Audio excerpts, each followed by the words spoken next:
তবে আমি অনুরোধ করছি, আপনারা আমাদের ভাই, আপনারা দেশকে একেবারে জাহান্নামে ধ্বংস করে দিয়েন না। জীবনে আর কোনোদিন আপনাদের মুখ দেখা দেখি হবে না।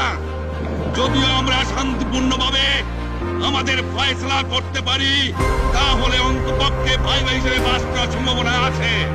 সেই জন্য আপনাদের অনুরোধ করছি, আমার এই দেশে আপনারা মিলিটারি শাসন চালাবার চেষ্টা করবেন না। দ্বিতীয় কথা, প্রত্যেক গ্রামে, প্রত্যেক মহল্লায়, প্রত্যেক ইউনিয়নে, প্রত্যেক সাব ডিভিশনে আওয়ামী লীগের নেতৃত্বে সংগ্রাম পরিষদ গড়ে তোলো এবং তোমাদের যা কিছু আছে তাই নিয়ে প্রস্তুত থাকো। মনে রাখবা, রক্ত যখন দিয়েছি, রক্ত আরো দেবো। এদেশের মানুষকে মুক্ত করে ছাড়বো ইনশাআল্লাহ।